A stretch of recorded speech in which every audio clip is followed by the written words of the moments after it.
जय हिंद साथियों, कैसे हैं आप लोग। आई होप कब लगे होंगे आपकी जो स्टडी चलेगी बहुत ही बेहतरीन चलेगी। तो आज के क्लास में बात करने वाले हैं क्लास 12 के हिंदी को तमाम क्वेश्चन जो आपके एग्जाम में 100% आने की गारंटी है। ठीक है, तो आज का क्लास कोई क्लास नहीं है क्योंकि रिवीजन का क्लास है। ठीक है ना, रिवीजन का, क्योंकि जितना क्वेश्चन हम लोग कराए हुए ना वो सारे क्वेश्चन आज के इस क्लास में हम लोग बात करेंगे। तो आप लोग अच्छे तरीके से देखेंगे और हम लोग ना कोई भी क्वेश्चन पर जो है टाइम नहीं देंगे, क्योंकि पहले ऑलरेडी हम लोग सारे क्वेश्चन पर टाइम दे देकर बतलाए हुए हैं, इसलिए कोई क्वेश्चन पर हम लोग टाइम नहीं देंगे और सीधा जो है हम लोग क्वेश्चन पर ही बात करेंगे। याद रखिएगा, ठीक है ना। पूरा जल्दी जल्दी मतलब जितना फास्ट हो सके हम लोग क्वेश्चन कराने का प्रयास करेंगे और रिवीजन के तौर पर सारे क्वेश्चन होगा, याद रखिएगा, ठीक है ना। तो चलिए बिना टाइम को क्वेश्चन की तरफ बढ़ते हैं। इससे पहले क्लास को लाइक नहीं किया तो क्लास को लाइक कर लेंगे और चैनल को सब्सक्राइब कर लेंगे और आप एक एक क्वेश्चन को जो है बेहतरीन तरीका से देखिएगा और बतलाने का प्रयास कीजिएगा, क्योंकि ऑलरेडी पहले सारे क्वेश्चन कराए जा चुके हैं। आपके जो है टेस्ट के रूप में सारे क्वेश्चन हो रहा है, याद रखिएगा मेरे भाई, ठीक है। देखिए 1 नंबर क्वेश्चन आपके स्क्रीन पर, जल्दी से बतला दीजिए इसका आंसर क्या होने वाला है। संयोगिता स्वयंवर किसकी रचना है। मेरे भाई आपको पता होनी चाहिए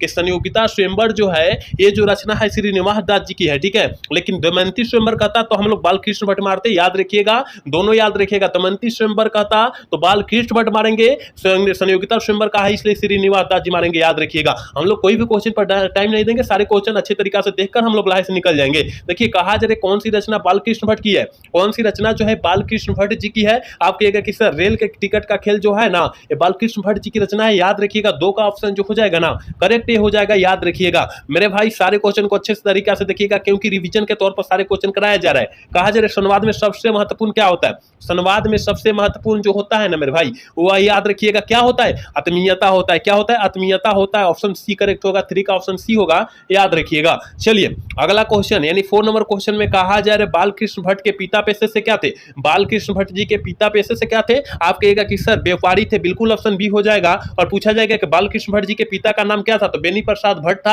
आप याद रखिएगा, ठीक है। अगर आपको जो है वीडियो साफ नहीं दिखाई दे रही, अपना वीडियो क्वालिटी बढ़ा लेना, साफ दिखाई देने लगेगी, ठीक है। चलिए अगला क्वेश्चन यानी 5 नंबर क्वेश्चन में कहा जा रहा है गुलेरी जी ने कुल कितनी कहानियां लिखी।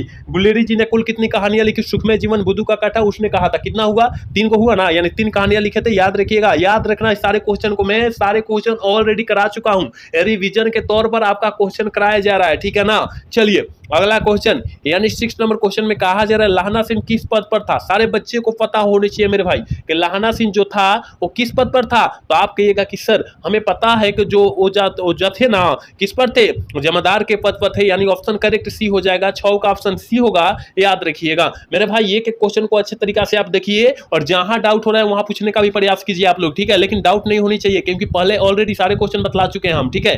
कहा जा रहा है उसने कहा था कहानी में किस शहर का चित्रण है। उसने कहा था कहानी में किस शहर का चित्रण है। आप कहिएगा कि सर अमृता शहर का जो है इसमें क्या है, चित्रण है, याद रखिएगा। करेक्ट ऑप्शन ये होगा, 7 का ऑप्शन ये हो जाएगा, याद रखिएगा। चलिए 8 नंबर क्वेश्चन में कहा जा रहा है गुलेरी जी किस गांव के मूल निवासी थे। गुलेरी जी किस गांव के मूल निवासी थे। कहिएगा कि गुलेरी जी, गुलेरी गुलेरी गुलेर, गुलेरी गुलेरी गुलेर कहिएगा, यानी ऑप्शन बी वाला सही होगा, याद रखिएगा। 9 नंबर क्वेश्चन में कहा जा रहा है जयप्रकाश नारायण का जन्म कब हुआ था। आप सभी को पता होनी चाहिए कि जयप्रकाश नारायण जी का जो जन्म हुआ था 11 अक्टूबर 1902 ईस्वी को हुआ था। लेकिन मेरे भाई मृत्यु की बात करें तब आप क्या मारिएगा, अगर मृत्यु के पूछ देता क्या मारिएगा, 8 अक्टूबर, ठीक है ना, 8 अक्टूबर, याद रखिएगा, 8 अक्टूबर 1974 ईस्वी को इनका जो है निधन हो चुका था, याद रखिएगा मेरे भाई। आप अच्छे से याद रखने का, सॉरी 74 कहां से, 79 ना होगा, 79 कहिएगा, ठीक है, क्योंकि 74 में तो छात्र आंदोलन किए ही थे, लेकिन क्या 79 में जाकर उनकी मृत्यु हो गई, याद रखिएगा, ठीक है।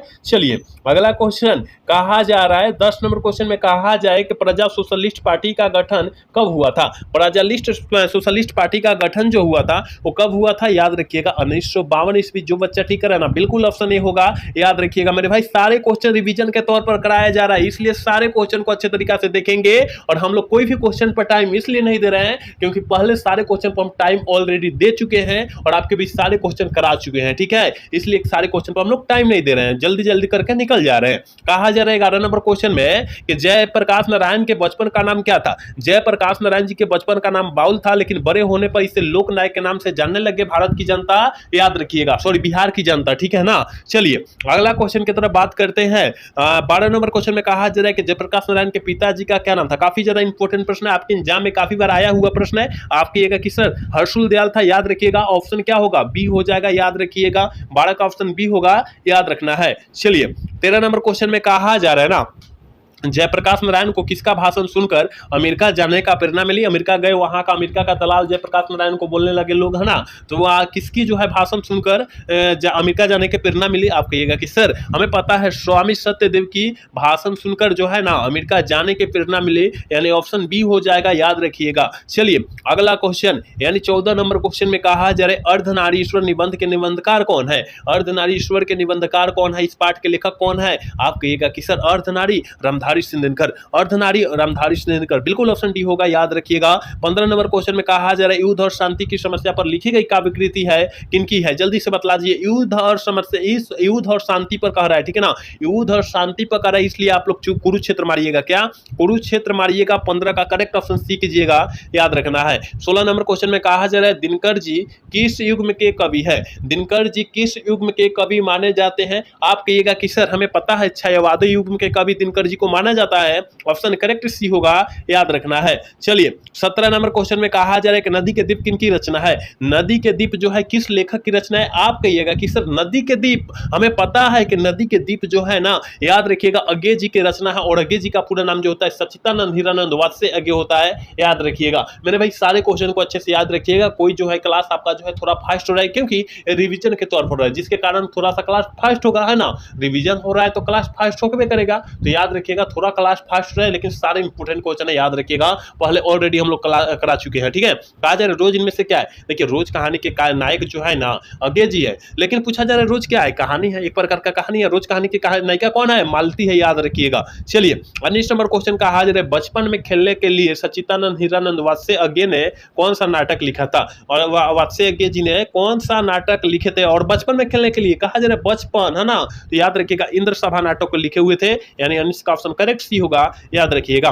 20 नंबर क्वेश्चन में कहा जा रहा है नवरत्न में कौन सा समास है? नवरत्न, नौ जो हो गया संख्या हो गया, और संख्या के लिए हम लोग क्या कहते हैं? कहिएगा कि सर संख्या के लिए द्विगु समास कहते हैं, बिल्कुल ऑप्शन बी हो जाएगा, 20 का ऑप्शन याद रखिएगा। चलिए 21 नंबर क्वेश्चन में कहा जा रहा है धनहीन शब्द में कौन सा समास है? धन से हीन, धन से हीन, यानी जहां कारक का चिन्ह दिखाई देगा, देखिए धन से हीन नहीं हो रहा है, धन से हीन मतलब धनहीन बोलेंगे, तो जहां कारक का चिन्ह दिखाई देगा वहां तक पुरुष समास आंख मुद कर मारेंगे, याद रखिएगा, ठीक है। चलिए अगला क्वेश्चन, यानी 22 नंबर क्वेश्चन में कहा जा रहा है देवता का प्रवाची शब्द होता है। देवता का प्रवाची शब्द क्या होता है? आप कहिएगा कि सर हमें पता है कि देवता का प्रवाची शब्द जो होता है वो देव होता है, क्या होता है? करेक्ट ऑप्शन ये हो जाएगा, याद रखिएगा। चलिए अगला क्वेश्चन 23 नंबर क्वेश्चन में कहा जा रहा है अमृत का प्रवाची शब्द है। अमृत का प्रवाची शब्द जो होता है वो क्या होता है? आप कहिएगा कि सर हमें पता है कि अमृत का प्रवाची शब्द जो होता है अमिया होता है, करेक्ट ऑप्शन बी हो जाएगा, 23 का ऑप्शन बी हो जाएगा, याद रखिएगा। 24 नंबर क्वेश्चन की तरफ बात करते हैं, और 24 नंबर क्वेश्चन में कहा जा रहा है सज्जन का विलोम शब्द क्या है? सज्जन का विलोम शब्द क्या होता है? आप सभी को पता होनी चाहिए कि सज्जन का विलोम शब्द जो होता है दुर्जन होता है, याद रखिएगा, करेक्ट ऑप्शन बी हो जाएगा 24 के, याद रखिएगा। 25 नंबर क्वेश्चन में कहा जा रहा है कि पुरस्कार शब्द का विलोम शब्द क्या है? पुरस्कार शब्द का विलोम शब्द जो होता है क्या होता है? देखिए अगर आपका अच्छा नंबर आएगा तो आपको जो है पुरस्कार दिया जाएगा, वही जब खराब नंबर आएगा तो आपको दंड दिया जाएगा, यानी दंड हो जाएगा, ऑप्शन ए हो जाएगा, याद रखिएगा। 26 नंबर क्वेश्चन में कहा जा रहा है सूरदास किस मार्ग में दीक्षित हुए थे? सूरदास जी किस मार्ग में दीक्षित हुए थे? आप कहिएगा कि सर हमें पता है ये जो है पुष्टि मार्ग में दीक्षित हुए थे, यानी करेक्ट ऑप्शन सी होगा 26 का, याद रखिएगा। 27 नंबर क्वेश्चन में कहा जा रहा है निम्न में से कौन सी रचना तुलसीदास जी की है? कौन सी रचना जो है तुलसीदास जी की है? याद रखिएगा मेरे भाई, कौन सी रचना तुलसीदास जी की है? आप कहिएगा कि साहित्य लहरी, यानी ऑप्शन डी वाला सही होगा, 27 का ऑप्शन डी होगा, याद रखिएगा। 28 नंबर क्वेश्चन में कहा जा रहा है ना सूरदास के संकलित पदों में कौन सा रस है? सूरदास के संकलित पदों में कौन सा रस पाया जाता है? आप कहिएगा कि सर संकलित रस में जो है वात्सल्य रस नया पाया जाता है, यानी ऑप्शन बी हो जाएगा, 28 का करेक्ट बी होगा, याद रखिएगा। अभी जितने बच्चे क्लास को देख रहे हैं प्लीज क्लास को लाइक नहीं किया तो लाइक करने का प्रयास करेंगे मेरे भाई, क्योंकि काफी ज्यादा आपके बीच इंपोर्टेंट क्वेश्चन कराया जा रहा है और सारे रिवीजन के तौर पर सारे क्वेश्चन कराया जा रहा है, इसलिए सारे क्वेश्चन को अच्छे तरीके से देखना है, और क्लास को लाइक नहीं किया तो क्लास को लाइक कर लेंगे और चैनल को सब्सक्राइब कर लेंगे, ठीक है। चलिए अगला क्वेश्चन, यानी 29 नंबर क्वेश्चन में कहा जा रहा है रामचरितमानस का रचना का समय क्या था? जल्दी से बतला दीजिए, रामचरितमानस का रचना का समय जो था वो क्या था? आप कहिएगा कि गुरुजी हमें पता है सनवत 1900 कितना 1631, बिल्कुल ऑप्शन ए हो जाएगा, याद रखिएगा। चलिए 30 नंबर क्वेश्चन में कहा जा रहा है सबके हित का वचन कौन करता है? सबके हित का वचन कौन करता है? जल्दी बतलाइए ना। कबीर करता है। कौन करता है मेरे दोस्त? ऑप्शन जो हो जाएगा बी हो जाएगा, याद रखिएगा। 31 नंबर क्वेश्चन में कहा जा रहा है नाभा दास की कविता किन दो कवियों के बारे में है? नाभा दास की कविता जो है किन दो कवियों के बारे में है? आप गुरुजी कहिएगा कि कबीर एवं सूरदास जी के बारे में है, यानी ऑप्शन बी हो जाएगा, याद रखिएगा। 32 नंबर क्वेश्चन में कहा जा रहा है ना सुभद्रा कुमारी चौहान का रचना कौन सी है? सुभद्रा कुमारी चौहान का रचना कौन सी ना? आप कहिएगा कि सर अधिनायक रघुवीर सहायक जी की रचना है, सुभद्रा उषा जो है शमशेर बहादुर सिंह की रचना है, हार जीत अशोक वाजपेयी जी की रचना है, लेकिन पुत्र वियोग जो है सुभद्रा कुमारी चौहान का रचना है, इसलिए ऑप्शन डी करेक्ट होगा, याद रखिएगा। 32 का ऑप्शन क्या होगा? डी होगा, याद रखिएगा। 33 नंबर क्वेश्चन में कहा जा रहा है कि शमशेर बहादुर सिंह की पत्नी का क्या नाम था? आप सभी को पता होनी चाहिए कि शमशेर बहादुर सिंह की पत्नी का जो नाम हुआ था धर्म देवी था। क्या था? धर्म देवी था। करेक्ट ऑप्शन बी होगा 33 का, याद रखिएगा। 34 नंबर क्वेश्चन की तरफ बात करते हैं और 34 नंबर क्वेश्चन में कहा जा रहा है सुभद्रा कुमारी चौहान और महादेवी वर्मा किस स्कूल में एक साथ पढ़ती है? किस स्कूल में जो है एक साथ पढ़ती है? याद रखिएगा कास्टवेस्ट गर्ल्स स्कूल इलाहाबाद में पढ़ती थी, यानी करेक्ट ऑप्शन ये हो जाएगा, याद रखिएगा। ये बहुत ज्यादा खास इंपोर्टेंट हम क्वेश्चन करा रहे हैं मेरे भाई, इसलिए सारे क्वेश्चन को अच्छे तरीका से देखने की जरूरत है आपको। चलिए अगला क्वेश्चन 35 नंबर क्वेश्चन में कहा जा रहा है मुक्तिबोध किस सप्तक के कवि थे? मुक्तिबोध जी किस सप्तक के कवि माने जाते हैं? तार सप्तक के कवि माने जाते हैं, याद रखिएगा। तार सप्तक के कवि जो है मुक्तिबोध जी माने जाते हैं, याद रखिएगा। चलिए अगला क्वेश्चन यानी 36 नंबर क्वेश्चन में कहा जा रहा है अधिनायक के रचयिता कौन है? अधिनायक के रचयिता कौन है? रघुवीर सहायक जी। कौन है? अधिनायक रघुवीर सहायक, याद रखिएगा। सारे क्वेश्चन काफी ज्यादा खास है, इसलिए सारे क्वेश्चन को अच्छे तरीका से देखना है और जहां डाउट हो रहा है वहां पूछने का भी आप प्रयास कीजिएगा, ठीक है। चलिए अगला क्वेश्चन यानी 37 नंबर क्वेश्चन कहा रहा है कि हार जीत कैसी कविता है? हार जीत जो है कैसी कविता है? सबसे पहले ये पता होना चाहिए कि हार जीत पाठ के लेखक कौन है? अशोक वाजपेयी जी है, लेकिन पूछा जा रहा है मेरे भाई वो नहीं पूछा जा रहा है कैसी कविता है, ये पूछा जा रहा है, ठीक है। तो याद रखिएगा 37 का ऑप्शन जो हो जाएगा करेक्ट ऑप्शन जो हो जाएगा बी हो जाएगा, गद्य कविता माना जाता है, यानी 37 का ऑप्शन बी होगा, याद रखिएगा।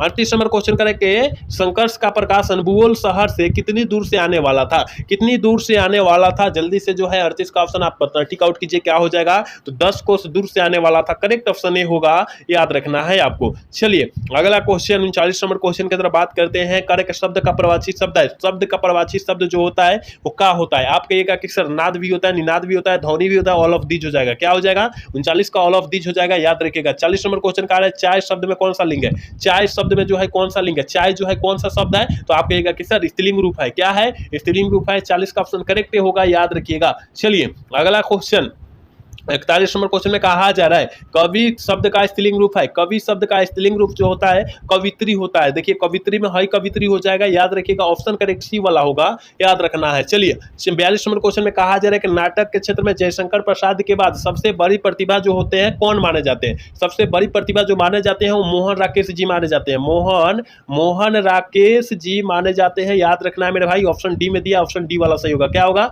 ऑप्शन डी हो जाएगा, याद रखिएगा। 43 नंबर में क्वेश्चन में कहा जा रहा है कविता के नए प्रतिमान के लेखक कौन है? कविता के नए प्रतिमान के लेखक जो हो जाएंगे कौन हो जाएंगे? तो नामवर सिंह नहीं होंगे, नामवर सिंह नहीं होंगे मेरे भाई। ऑप्शन ए वाला नहीं सही होगा, 43 का करेक्ट ए होगा, याद रखिएगा। आप सभी ये सारे प्रश्नों को अच्छे तरीका से देखें और जहां ना बुझा रहा है वहां कमेंट करने का प्रयास जरूर करें, ठीक है। कहा जा रहा है कि ओम प्रकाश वाल्मीकि को निम्न में किस नाटकशाला की स्थापना की? ओम प्रकाश वाल्मीकि ने किस नाटकशाला की क्या की? स्थापना किए थे। आप कहिएगा कि गुरुजी मेघदूत, मेघदूत बिल्कुल ऑप्शन ए हो जाएगा, याद रखिएगा। 45 नंबर क्वेश्चन में कहा जा रहा है जय कृष्णमूर्ति इनमें से कौन सी रचना है? जय कृष्णमूर्ति जी की इनमें से कौन सी रचना है? आप कहिएगा कि सर शिक्षा पाठ जो है ना ये जय कृष्णमूर्ति यानी जिद्दू कृष्णमूर्ति जी की रचना है, याद रखिएगा, यानी ऑप्शन डी वाला सही होगा, याद रखिएगा। रोज कहानी के लेखक कौन है? अगेज जी। संपूर्ण क्रांति के लेखक कौन है? जयप्रकाश नारायण जी। कौन है? जयप्रकाश नारायण जी है। संपूर्ण क्रांति पाठ के लेखक जयप्रकाश नारायण जी। बातचीत पाठ के लेखक बालकृष्ण भट्ट है, याद रखिएगा। चलिए यहाँ 46 नंबर क्वेश्चन में कहा जाए अग्नि शब्द का तद्भव रूप क्या होता है? अग्नि शब्द का तद्भव रूप जो होता है ना मेरे भाई वो आग होता है। क्या होता है? आग होता है। ऑप्शन डी वाला टिक कर लीजिएगा। चलिए अगला क्वेश्चन 47 नंबर क्वेश्चन जो है काफी ज्यादा इंपॉर्टेंट क्वेश्चन है। कह रहा है कि हिंदी में कुल कितने सर्वनाम होते हैं? हिंदी में कुल कितने सर्वनाम होते हैं? आप कहिएगा कि सर 11 होते हैं। हिंदी में कुल सर्वनाम की संख्या जो होती है 11 होती है, ऑप्शन डी वाला सही होगा, याद रखिएगा। 48 नंबर क्वेश्चन में कहा जाए नमक का विशेषण क्या होता है? नमक का विशेषण नमकीन होता है। नमक का विशेषण सामान नमकीन होता है, आप याद रखिएगा। करेक्ट ऑप्शन बी हो जाएगा, याद रखना है। 49 नंबर क्वेश्चन में कहा जा रहा है कि हिंदी साहित्य का सूर्य किसे कहा जाता है? हिंदी साहित्य का सूर्य जो होता है सूरदास को कहा जाता है। किनको? सूरदास को कहा जाता है। कहीं दिया है क्या? देखिए नहीं दिया मेरे भाई, नन ऑफ दीज हो जाएगा, नॉन ऑफ दीज हो जाएगा, इनमें से कोई नहीं, क्योंकि सूरदास जी की रचना है। हिंदी साहित्य का सूर्य जो है ना, ये सूरदास जी की रचना है, याद रखिएगा। और आज के क्लास के लास्ट क्वेश्चन यानी 50 नंबर क्वेश्चन है, कहा जा रहा है निम्न में से कौन सी रचना भगत सिंह की है?